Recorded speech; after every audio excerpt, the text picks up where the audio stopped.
Hello and welcome to the Sirrano Show. Today we're here in Bergen County following Governor Chris Christie. He's got a very big bus with his name written on it, and riding shotgun on that bus is former Mayor of New York, Rudy Giuliani.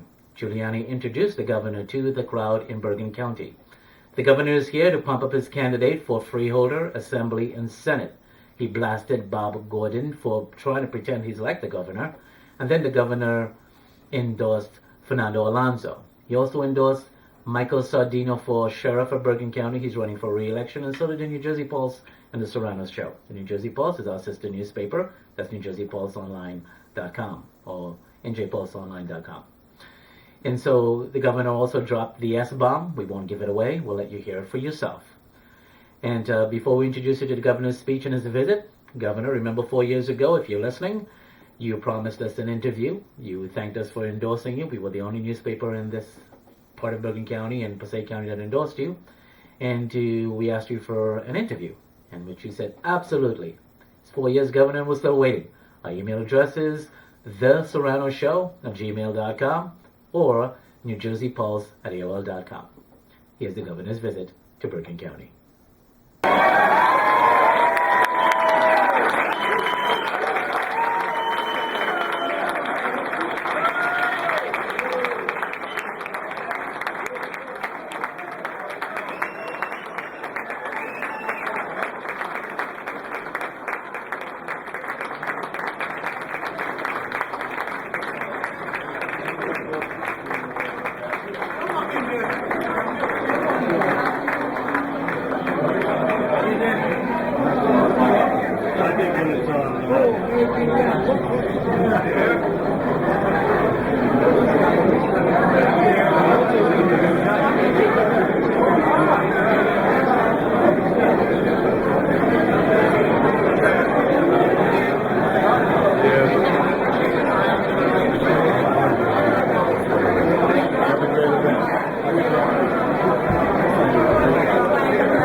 Thank you.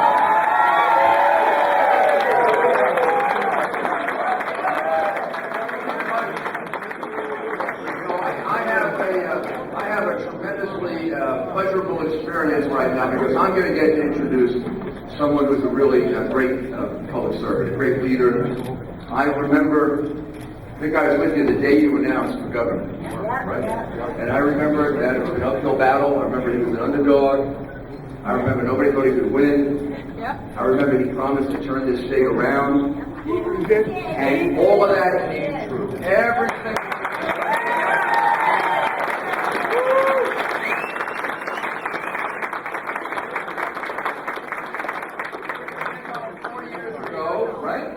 Because things were so bad, he took a chance on them. And he's turned the state around in every respect. He's considered one of the best governors in the United States. Aren't you proud of that?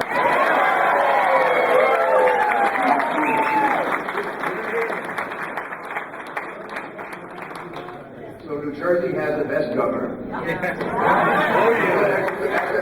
That's a great place to be. He's been able to turn around this state in every respect possible. Its economy, its budget. He's taken on all the tough issues, and he's going to get reelected. I know.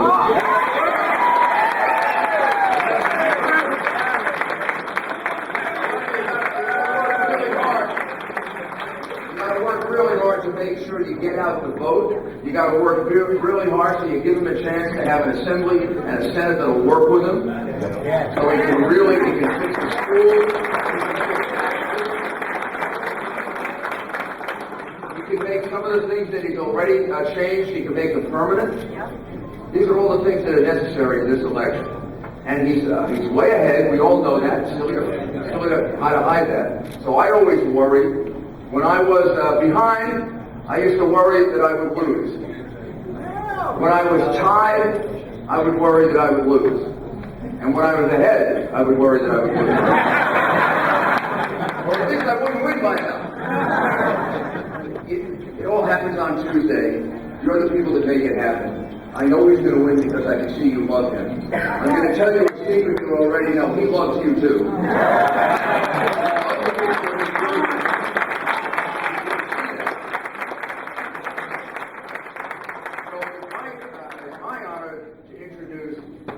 Your great governor, one of the best in the United States, Chris Christie. All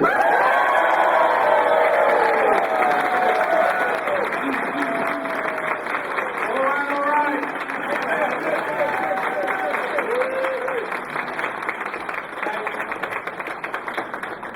Well, let me tell you, for a kid who born in Newark and grew up in Livingston, who's been watching political life for a long, long time, it doesn't get any better than to be introduced by Rudy Giuliani. I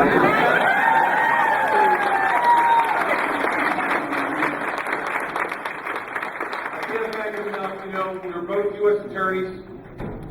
We both left the U.S. attorney's job to try to make a difference in our communities. Rudy becoming the mayor of New York, and me becoming the governor of New Jersey. And I've told people all along that every step of the way, when I've had to deal with tough problems in New Jersey, I've thought about how Rudy Giuliani handled it. He made New York City, which was a disaster when he took it over, back into the greatest city in the world.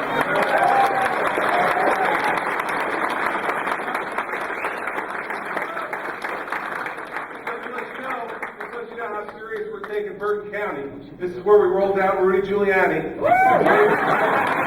We're serious about winning up here. We bring Mayor Giuliani out. So we've been together all afternoon, and we've done 3 stops now in Bergen County, and here's why. There is no way that I want to go through another election night like I went through 4 years ago when I lost Bergen County by 6,000 votes. Now, if it's fine to lose Bergen County by 6,000 votes this time, we got to worry about our freeholders, we got to worry about our sheriff, we got to worry about our legislative candidates, and we don't want to do that. What we want to do this time is turn that around, because if we do, and we elect our candidates across the board, then Tom K. Jr. is going to be the Senate president. You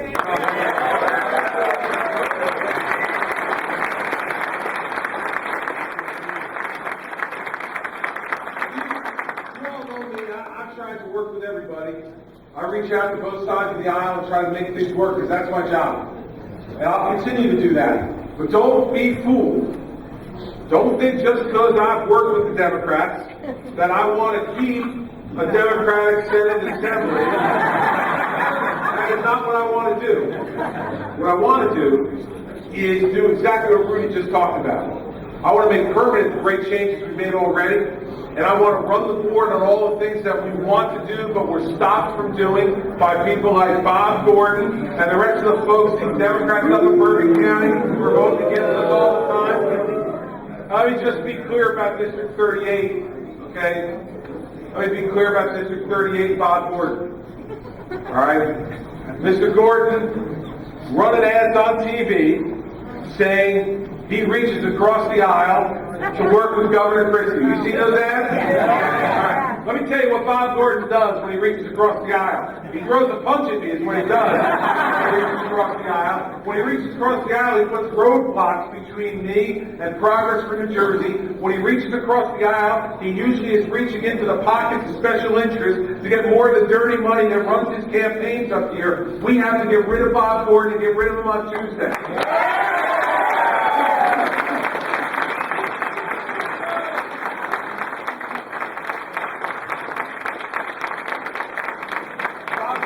Bob Gordon is in the pocket of every public sector union that you could name. And he takes his marching orders from them. If you elect Fernando Alonso, he will take his marching orders from you, the people of Bergen County.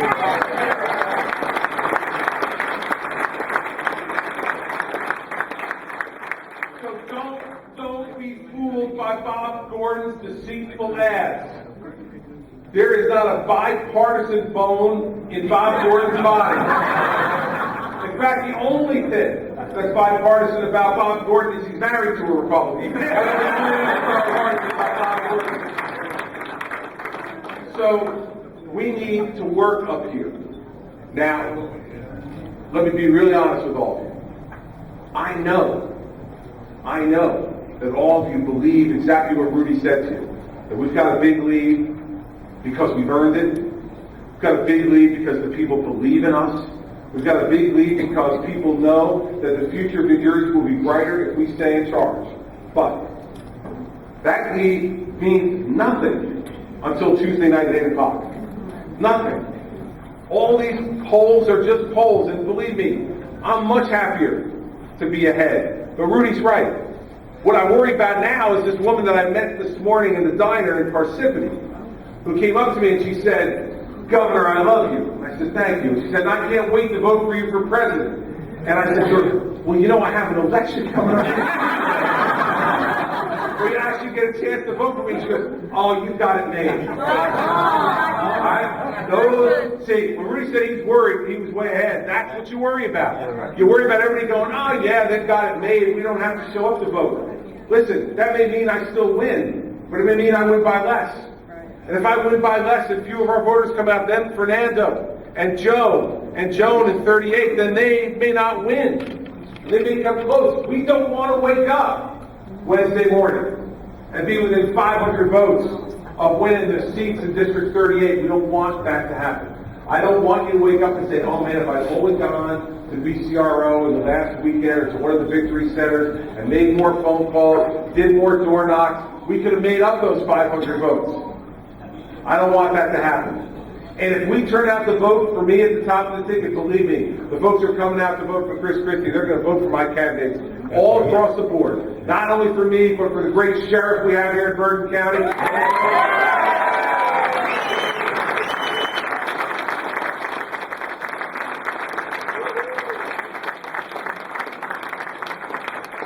We can't afford to lose one of our freeholders.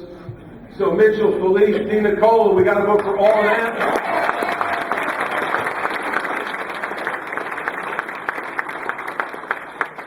Just so you know that I'm willing to put my time where my mouth is on this. We got on the bus on Wednesday morning. And we're going to be on the bus until Tuesday afternoon. And in 6 days, we're making 46 stops in all 21 counties and all 40 legislative districts. That's what it means to drive it home. We're driving home for the biggest margin we can get because we want to take advantage of this once-in-a-generation opportunity to turn this blue state red. Yeah!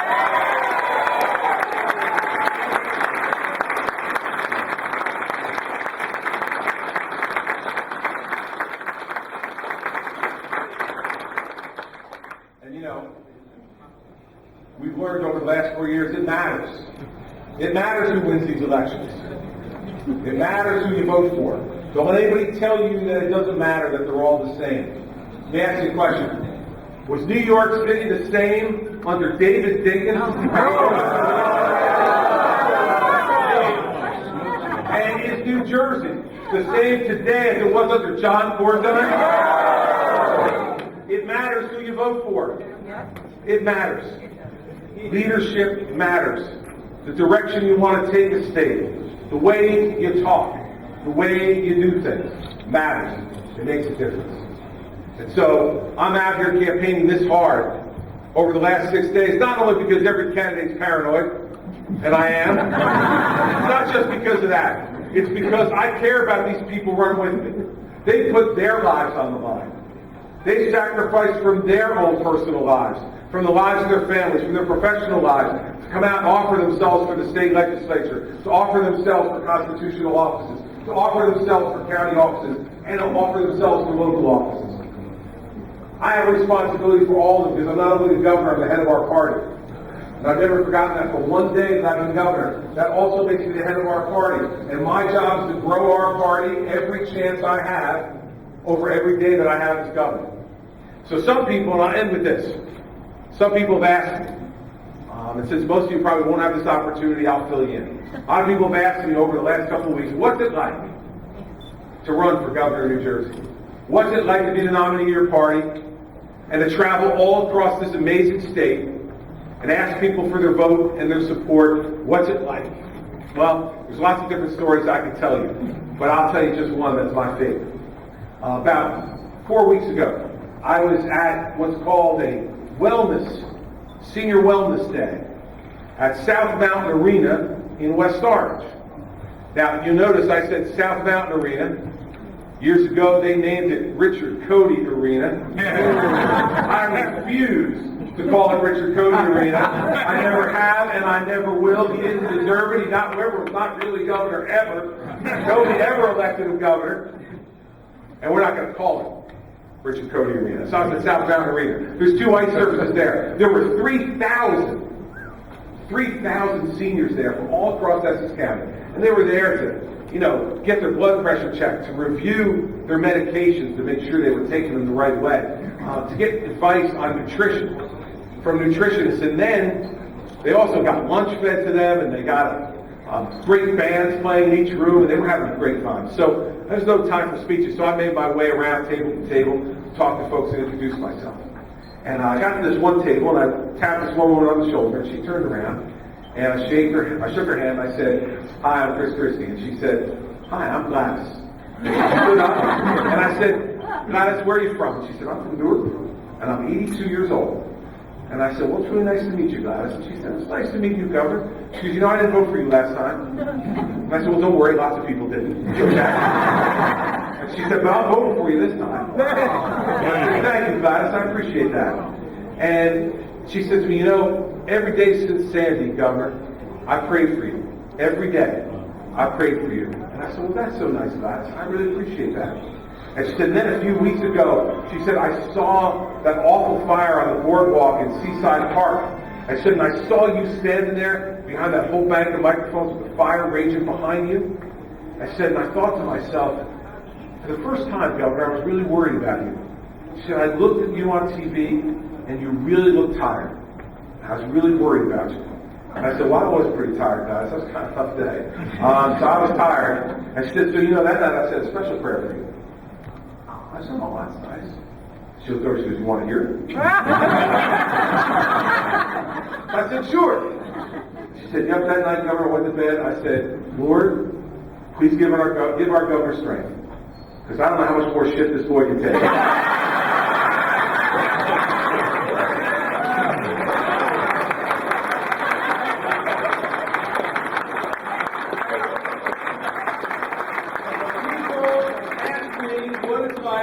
governor of New Jersey that day. You have this 82-year-old African-American woman from Newark, dignified, dressed beautifully, speaking wonderfully, and then she thinks it's just fine to look at the governor of New Jersey and to tell him that she's voting for him and she's praying for him, but then she uses the word Lord and the word shit, and she thinks it's perfectly fine. That's what it's like to be governor of New Jersey.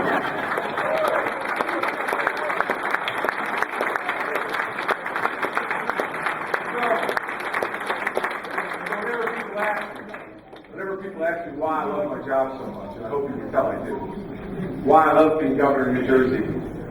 I was born here and I was raised here. Nobody needed to introduce me to the people of this state. I'm one of them. And I've been here my whole life. And I dragged Corbury Pat here kicking and screaming 27 years ago from Pennsylvania. My mother-in-law still hasn't forgiven me. But I told her, you have 9 other children. Hey, it's fine, I'll take one of them. Now we raise our children here. That's where we want to spend the rest of our lives. And it's because it's such a special place. With what I always knew were some of the toughest and kindest people I've ever seen. And now, over the last years, since Sandy hit, America's got the chance to see that too. How tough the people of New Jersey are, but also how kind they are. How much they care for each other. How many people in this room, I'm sure, reached out to a neighbor or a friend or a relative and took them in. Helped them. Helped feed them. Helped get them new clothes. Helped make them just feel better. Because they got a hug from a friend. People in this state over the last year have put up with enormous hardship. And yet, we're more optimistic today than we've been in a decade. Why? Because we know now where we're headed. We know now that our state is headed to even greater times. I had a high school history teacher who was also a mayor of a small town, and he once told me the best advice I ever got about politics. I was senior class president at the time. He said to me, Chris, you may run for something someday. And he said, if you do, just remember one thing. And this may have been in Rudy's book on leadership, I don't know. But if it wasn't, it should have been. He said, remember something. Mr. Hill said to me, remember something, Chris. A leader without followers is just a guy out for a walk. And you know, it's funny, but when you think about what he was really saying, was you can't have followers if you don't listen. And they'll only follow you if they know that they can trust you and that you're leading them in a direction that'll be better for them and their families. A leader without followers is just a guy out for a walk. But a leader with followers can change a state. There you go. And that's what we're doing. That's what we're doing.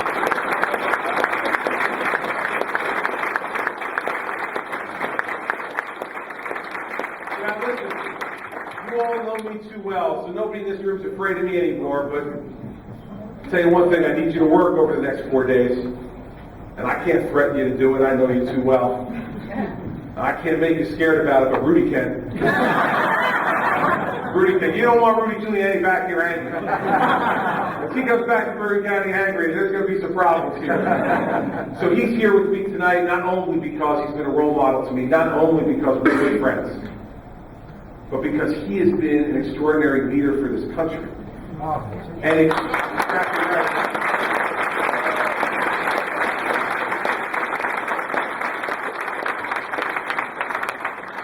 About extraordinary leaders, the most important thing about them is they never stop. He's not in public office anymore. It's unfortunate for us. But he still continues to lead. I asked him to come and help me campaign. He says yes. And he helps other people like me all across the country because leaders never stop leading. They know that if they continue to help and set an example, that they create the next generation of great leaders that's going to make this country an even better place. And so, you re-elect me on November 5th, I'll continue to lead for as long as I'm drawing a breath. because this state has given me wonderful opportunities and an extraordinary life for me and my family. And in return, I want to give back the same opportunities that have been given to me, to you, and your children, and your grandchildren. And so, let's work as hard as we can for the next 4 days. Let's take this thing over the finish line strong. Let's go.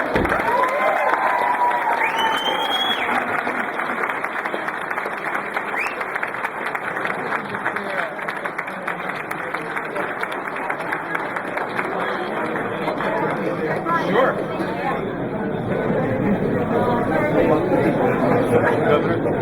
Mr. Chairman, thank you, buddy.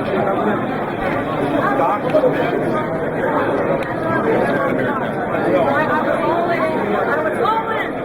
And that's all the time that we have for today. Thanks for watching, and bye for now.